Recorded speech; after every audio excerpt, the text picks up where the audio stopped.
नमस्कार, सेंट्रल गोंडवाना खबर में आपका स्वागत है। मैं हूँ राघवेंद्र।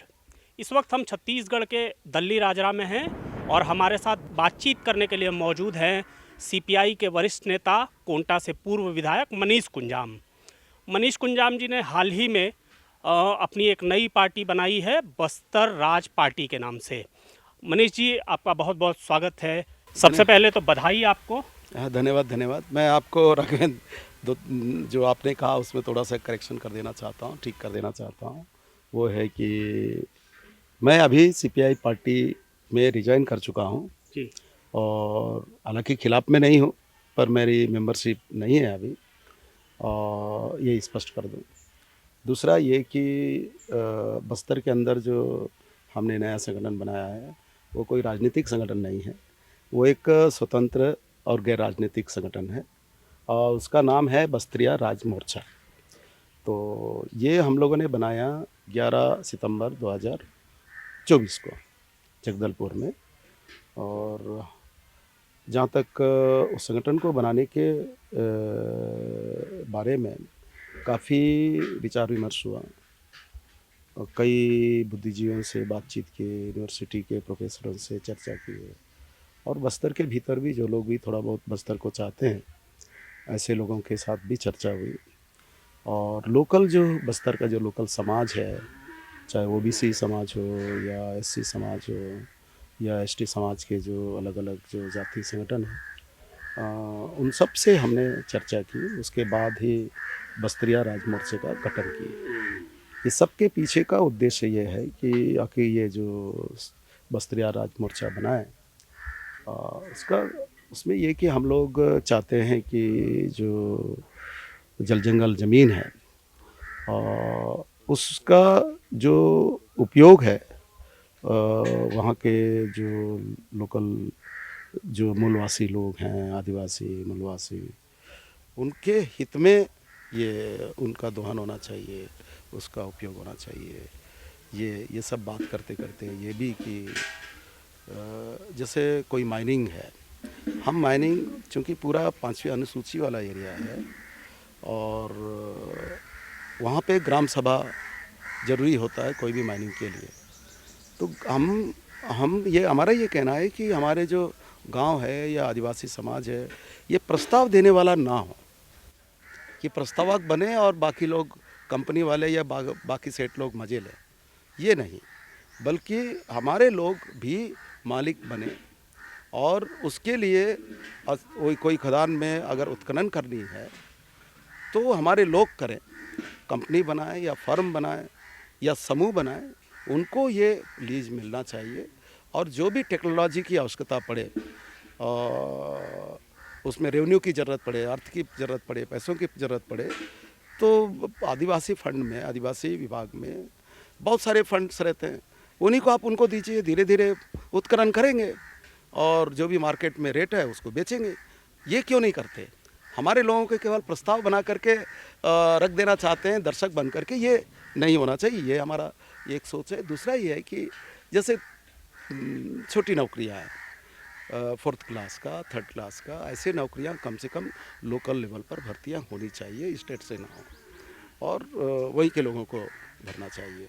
और दूसरा ये है कि आपको राघवेंद्र जी, आप बस्तर के अंदर देखेंगे, चारामा से लेकर के पटना कोंटा तक आपको ये दिखेगा कि एक दुकानदार नहीं है रोड साइड में कोई ट्राइबल।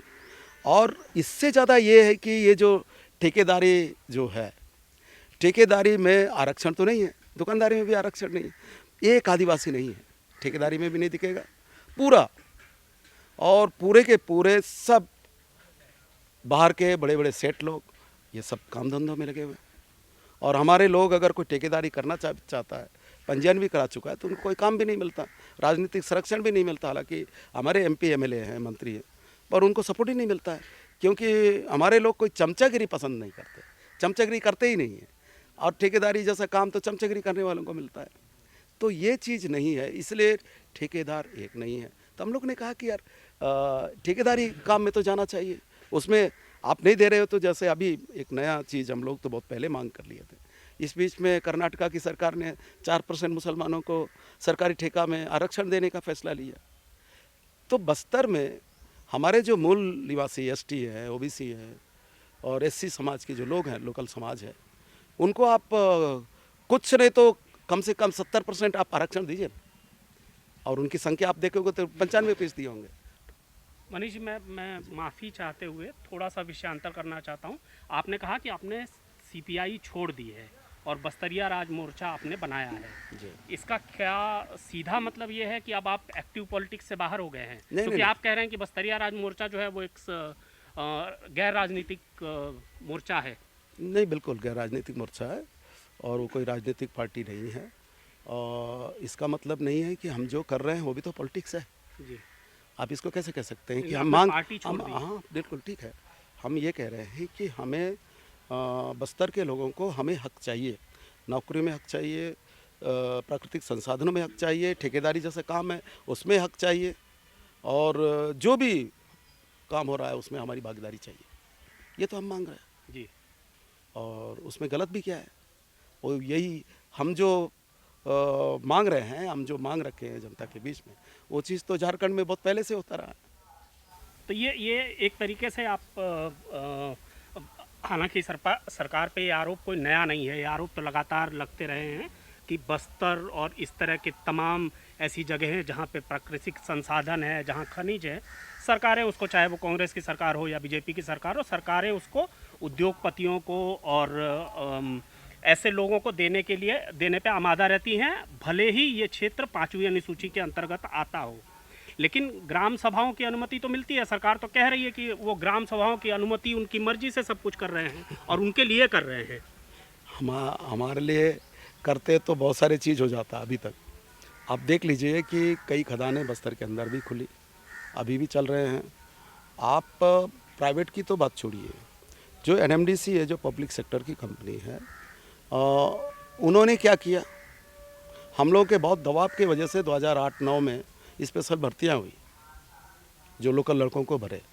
बाकी आप बेलडला के अंदर पीछे पूर्व दिशा में, पश्चिम दिशा में जाकर के लोगों का घरों की स्थिति तो देख लीजिए कि आखिर एनएमडीसी 60 साल हो गया, उन्होंने क्या किया वहाँ के लोगों के लिए, वो दिख जाएगा। प्राइवेट कंपनियों की तो बात छोड़िए, छोड़ ही दीजिए। ये सरकारी कंपनी क्या कर रही है? वही कुछ नहीं कर रही है, तो अब किसकी बात कर रहे हैं आप? ये सब सरकारें हमेशा झूठ बोलती हैं उस मामले में। हम तो साफ साफ कह रहे हैं ना कि आप एक आध माइंस का मालिक तो बना के देखिए लोकल समाज वालों को, और उनको आप भरपूर जो आर्थिक और दूसरे सहायता दीजिए, टेक्नोलॉजी का मदद कीजिए। क्यों नहीं हो सकता है? वो करके देखिए तो, तब तो हम जाने। वही तो मांग रख रहे हैं। मैं तो ये कह रहा हूँ, अब अगर कोई खनिज है, दोहन तो आज या कल होगा। हम दोहन के खिलाफ नहीं हैं, पर हम चाहते हैं कि वहाँ के लोगों को उस दोहन का फ़ायदा हो, उससे हमारे लोगों की ज़िंदगी बेहतर हो, अच्छा हो। हमारे लड़के भी चाहते हैं, हमारे लोग भी चाहते हैं कि अच्छा मकान हो, अच्छा गाड़ियाँ हो, अच्छा कपड़ा पहने, अच्छा खाना खाएं, अच्छा ज़िंदगी जिएं। कौन नहीं चाहता है?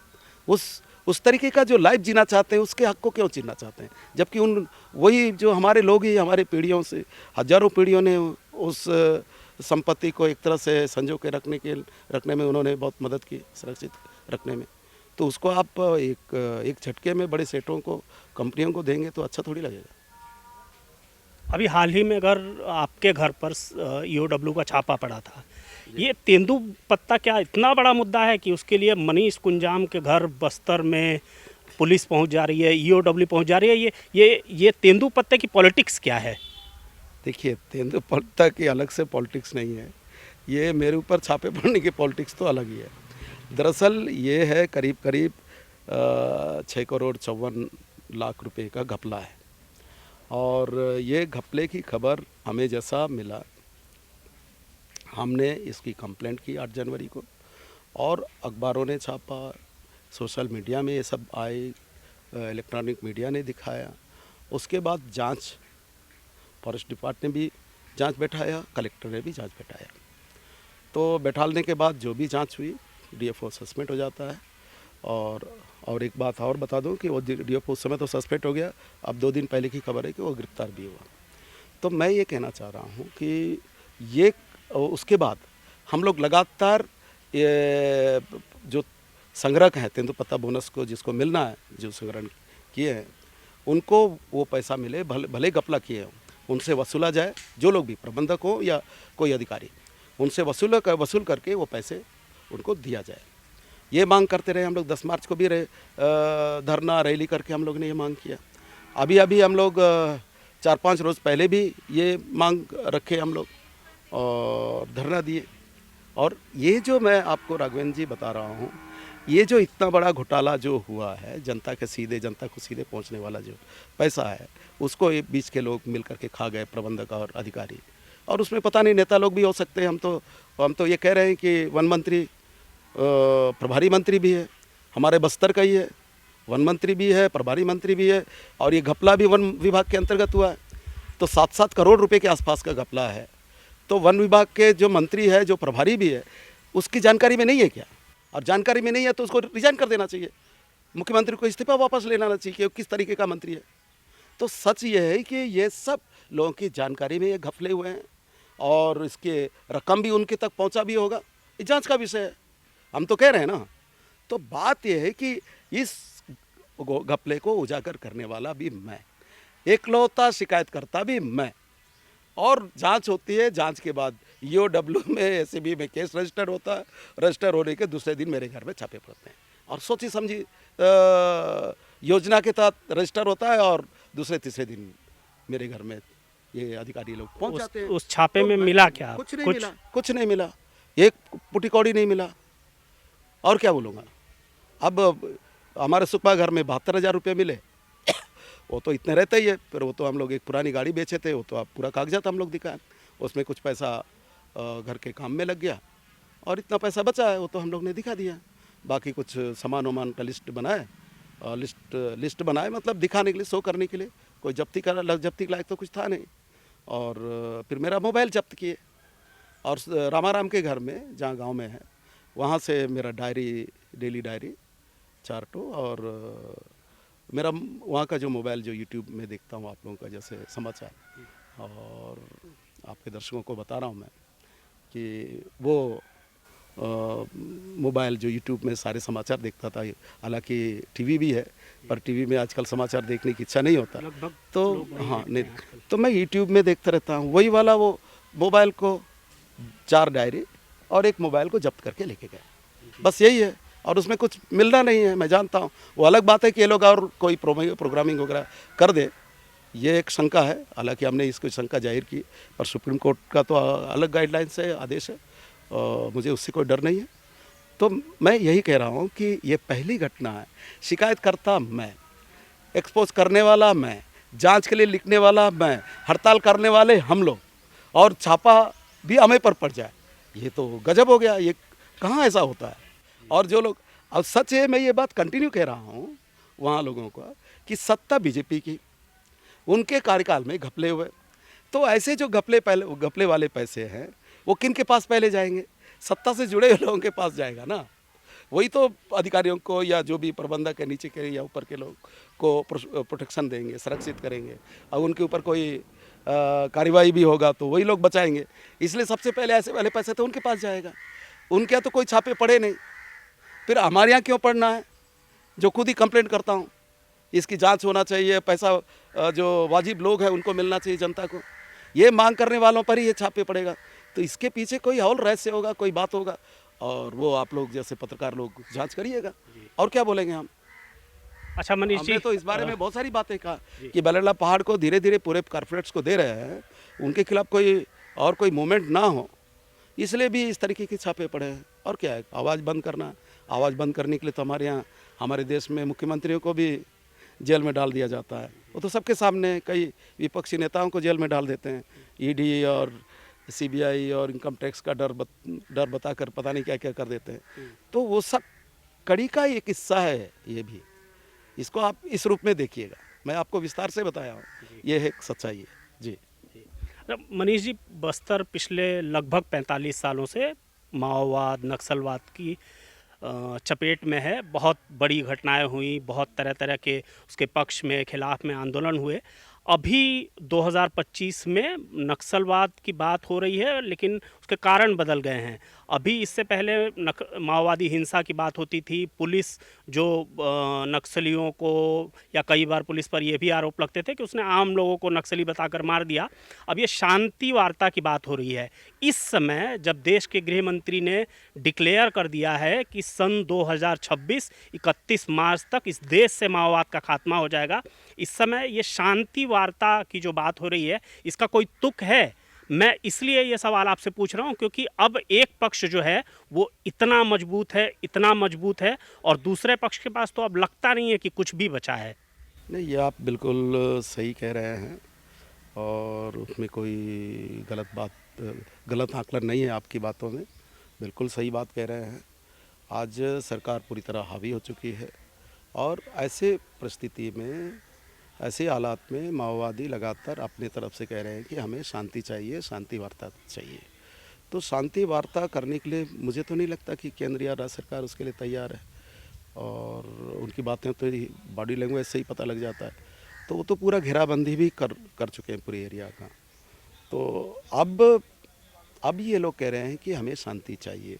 वो हमें भी थोड़ा इस बात को लेकर के हमें बहुत कष्ट होता है कि जब हम पीछे मुड़कर देखते हैं कि हम सलवा जुड़ूम से लेकर अब तक लगातार शांति की बात कहते रहे। हम इस बात को लेकर कई आंदोलन किए। ये 1 मार्च से 15 मार्च 2013 में हम लगातार 15 दिन पदयात्रा किए।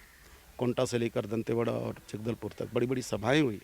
उन सभाओं के में हमने सरकार से भी, माओवादियों से भी शांति की अपील करते रहे कि अब बस्तर के अंदर बहुत खून खराबा हो गया, बहुत धन जन की हानि हो गई, बहुत विनाश हो गया।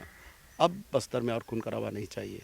हम ये बात माओवादियों से भी कह रहे हैं और सरकार से भी कह रहे हैं कि ये जिम्मेदारी समझ करके शांति की पहल होनी चाहिए। तो तब तो माओवादियों ने कहा कि ये तो जनयुद्ध चल रहा है और क्रांति की तरफ बढ़ रहे हैं और जनता का युद्ध, जनता के हक के लिए युद्ध हो रहा है। तो मनीष कुंजाम इसको रोकना चाहता है, इस लड़ाई को रोकना चाहता है, ऐसा उनकी रिएक्शन था। और सरकार तो उस समय कहती भी रही कि अगर माओवादी लोग शांति के लिए आए तो हम बातचीत करेंगे। वो लोग तो बोलते थे, तब शर्त भी मान लेते। मैंने बहुत बड़े एक अखबार में मैंने लंबा साक्षात्कार भी दिया कि आज के तारीख में अगर माओवादी शांति की बात करें और कुछ शर्त रखें कि हाँ, बस्तर को 6वीं अनुसूची के आधार पर ऑटोनॉमी दी जाए ताकि यहाँ का जल जंगल ज़मीन सुरक्षित हो जाए, पेशा कानून के अंतर्गत ग्राम सभा को सशक्त किया जाए, ऐसे अगर शर्त रखें तो केंद्र और राज्य सरकार बिल्कुल तैयार हो जाएगी। ये बात मैंने सभाओं में कहा और उन दिनों के जो अखबार में मैंने बड़ा लंबा इंटरव्यू दिया, उसमें भी कहा। तब तो माओवादियों का कोई पॉजिटिव रिएक्शन तो बिल्कुल नहीं था, नेगेटिव ही था। और तब से लेकर अब तक तो बहुत सारा सबरी, इंद्रावती, गोदावरी में पानी बह चुका है, खून बह चुका है। हाँ, खून भी बह चुका है, सब बह चुका है। अब मैं आपको और एक घटना का याद दिलाऊं कि मैं 2024 मई के महीने में समाज के पदाधिकारियों के साथ माओवादियों से मिलने गया। माफ़ कीजिएगा, इस घटना को हम थोड़ा तफसील में जानते हैं। इसका जिक्र आपने हमारे ही एक इंटरव्यू में किया था, लेकिन उसमें चीज़ें बहुत क्लियर नहीं हो पाई थी। ये कि आप गए थे खुद हो करके माओवादियों के पास, आप खुद से गए थे उनके पास? नहीं, खबर करके ही गए थे। नहीं, खबर तो ठीक है, लेकिन आप अपनी मर्जी से गए थे। हाँ, बिल्कुल। और आप चाहते थे कि वो लोग शांति की बातचीत की टेबल पर आए। हाँ, मैं ये बिल्कुल आप सही कह रहे हैं। हम अपने से गए, समाज वालों के साथ गए ताकि कोई मनीष कुंजाम अकेला ना हो। तो तब हम लोग उनके साथ यही प्रस्ताव रखे कि भाई आज सरकार हर तरीके से सक्षम हो चुकी है, टेक्नोलॉजी से, हथियार से और तमाम तरह के एजेंसियों के आपके खिलाफ उपयोग कर रही है और आपके लड़के लोग भी छोड़ के भी भाग रहे हैं और मारे भी जा रहे हैं। उससे अच्छा कि आप लोग अभी हथियार छोड़िए और कोई शांति की बात की जाए और फिर हम लोग सब मिल कर के बस्तर के जल जंगल ज़मीन के लिए लड़ें और यहाँ की हिफाजत के लिए लड़ें। तब तो उन लोगों ने कहा कि हम एक भी रहेंगे तो हम हथियार नहीं छोड़ेंगे। अब उस समय अब तो 8-10 महीने से ज़्यादा हो गया है। लेकिन ये बताइए कि अगर एक तरफ मैं उनका मेरा उनका मेरा मेरा ये मानना है, कंक्लूड कर लेता हूँ मैं इस मामले में। मेरा ये मानना है कि माओवादी लोग आज सब तरफ से गिर चुके हैं, तब ये शांति की बात कर रहे हैं। और दूसरा पक्ष इतना हावी हो चुका है कि वो हमारी बात कहने से कुछ होने वाला तो नहीं है, सरकार हमारी बात मान लेगी ऐसा तो बिल्कुल नहीं है। और अब ऐसे मुकाम पर माओवादी शांति की बात कह रहे हैं तो वो बिल्कुल शांति होनी चाहिए। मैं तो यही कह रहा हूँ, वो हथियार छोड़ें, शस्त्र छोड़ दें और बस्तर के अंदर ही नहीं बल्कि पूरे देश में इस तरीके का जो सशस्त्र लड़ाई है वो ख़त्म हो जाना चाहिए। और ताकि ये जो प्रजातांत्रिक लड़ाई है, शांतिपूर्ण लड़ाई है, उसके लिए थोड़ा मैदान बने। और नहीं तो फिर माओवादियों का टप्पा लगा करके कभी भी किसी को भी पहले भी बंद कर देते थे, अभी भी बंद कर देंगे। तो चूँकि अभी धीरे धीरे पूरा बस्तर के जो बड़े माइंस हैं उनको तो कॉरपोरेट्स को सौंप ही दे रहे हैं। तो अब तो सरकार पूरी तरह, पहले भी कॉरपोरेट्स परस्ती थी, अब तो पूरी तरह बस्तर के अंदर भी कॉरपोरेट के ऊपर सवार है या कॉरपोरेट उनको इस्तेमाल कर रही है। तो ऐसे दशा में माओवादी जिस तरीके की बातें कह रहे हैं, मुझे नहीं लगता कि सरकार पर उसका कोई असर होने वाला है। और हम लोग केवल ऐसे ही विलाप कर रहे हैं, उससे ज़्यादा और क्या बोलेंगे। पर हम ये चाहते हैं कि आज ये शांति हो जाए। लेकिन जैसा कि आपने खुद ही कहा कि उन लोगों का ये कहना है, या आप जब उनसे बात करने गए तो उन्होंने स्पष्ट कहा कि अगर उनका एक भी लड़ाका जिंदा बचेगा तो वो लोग सशस्त्र संघर्ष जारी रखेंगे। और पहले भी इस देश में कई बार माओवादियों से वार्ता तो हुई है, और जब उनको समय दिया गया, जैसा कि हर बार, इस बार भी उन लोगों ने हमें शर्त रखी है कि उनको समय दिया जाए, सरकार पहले अपनी तरफ से जो लड़ाई है उसको बंद करे। तो इस तरह का जब भी समय उन लोगों ने मांगा है तो उसका इस्तेमाल तो उन लोगों ने अपने आप को रीयूनाइट करने के लिए और अपने आप को मजबूत करने के लिए उस समय का इस्तेमाल करते हैं। तो सरकार के नंबर वन तो पहली कोई मजबूरी नहीं है सरकार के पास कि वो आपकी किसी शर्त को माने, और दूसरा आपका जो इतिहास है वो और परेशान करता है इस शर्त को मानने में कि आप रीग्रुप होंगे और अपने आप को स्ट्रांग करेंगे, फिर कोई वारदात करेंगे। अब करीब आप ही ने जवाब दे दिया, मैं क्या बोलूँगा। आपने जो स्पष्ट किया वो करीब करीब वही है। पूरा जो ये वार्ता से संबंधित जो इतिहास है, और अब सरकार क्या करेगी, सरकार की क्या रणनीति है, क्या उसको लेकर के उनका प्लान है, तो सरकार वाले जानेंगे। पर मैं ऐसा सोचता हूँ कि चाहे जो भी हो, बस्तर के अंदर अब और एक भी आदमी का खून बहना नहीं चाहिए, ये हम चाहते हैं बस। चाहे कोई भी हो, चाहे इधर से हो या उधर से, किसी भी आदमी का खून नहीं बहना चाहिए। हमने अपने लोगों को हमने खोया है, बहुत सारे हमारे परिवार के लोगों को खोया है, हम उसकी तकलीफ़ को जानते हैं। इसलिए हम आज सरकार से भी, माओवादियों से भी हम ये कहना चाहते हैं कि अब और बस्तर के अंदर इस नाम से या और नाम से कोई खून बहना नहीं चाहिए, किसी का भी। जी, एक सवाल मनीष जी, क्योंकि आप बस्तर में, मतलब आपका बचपन से लेकर के और इस उम्र तक आप लगातार बस्तर में रहे। एक ज़माने में कहा जाता था, मैं कुछ आंकड़ों की बात आपसे करना चाहता हूँ, एक ज़माने में कहा जाता था कि बस्तर के अंदर लगभग 10,000 सशस्त्र लड़ाके हैं माओवादियों के। अब संख्या का कुछ अंदाज बता सकते हैं क्या कि अब कितने बचे होंगे? क्योंकि लगातार माओवादी मारे जा रहे हैं, सरेंडर हो रहे हैं, वो झूठ है सच है, आप शायद बेहतर जानते होंगे। नहीं, सिलेंडर तो हो रहे हैं और कंटिन्यूस सिलेंडर हो रहे हैं, मारे जा रहे हैं, वो तो रिकॉर्ड में है, मारे ही जा रहे हैं। और आंध्रा में भी सिलेंडर हो रहे हैं, महाराष्ट्र में सिलेंडर हो रहे हैं, और बस्तर में भी हो रहे हैं, हो ही रहे हैं। और अभी कितने बचे हैं ये मैं नहीं कह सकता। ये काम, ये वाला इस तरीके का सवाल आप पुलिस से बोलेंगे, पूछेंगे तो ज़्यादा सही होगा, और ऐसे सवालों का जवाब मेरे पास नहीं है।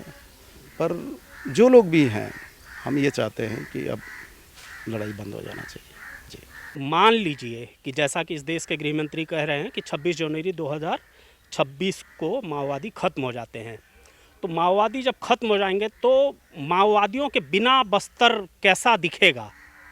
अभी तो लगता है कि कुछ जंगल इसलिए बचा हुआ है कि माओवादी नहीं ऐसा है। हाँ, जंगल, बहुत सारा जंगल माओवादियों ने इसलिए भी बचा रखा कि उनके लिए वो सुरक्षा का वो था, माध्यम, आधार। पर इसके बाद गांव के लोग ही खुद भी बहुत सारे जंगल को काट डालेंगे, ये भी संभावना है। कॉर्पोरेट्स तो आएंगे, वो तो आ ही रहे हैं, वो अलग मुद्दा है। पर मैं ऐसा सोचता हूँ कि 26 के बाद हो या पहले, बस्तर पहले भी डरावना था, भयानक था, और 26 के बाद भी भयानक ही लगता है जी। सेंट्रल गोंडवाना खबर से बात करने के लिए आपका बहुत बहुत शुक्रिया मनीष जी। चलिए धन्यवाद आपके सीजी खबर। मैं तो सोचता था कि ये छत्तीसगढ़ खबर होगा, पर अभी जाकर के मुझे पता लगा कि सेंट्रल गोंडवाना का आपका यूट्यूब चैनल है, और ये जो आपका सीजी खबर के जो चैनल है, इस काफ़ी फेमस हो गया है, बहुत प्रसिद्ध हो गया है। काफ़ी लोग आपके इस यूट्यूब चैनल को देखने लगे हैं, इसलिए आपके सारे दर्शकों को मेरा बहुत बहुत जोहार, नमस्कार। एक बार और फिर जी, मैं आपकी शुभकामनाओं के लिए आपका धन्यवाद देता हूँ। बहुत बहुत धन्यवाद। Thank you Raghavendra.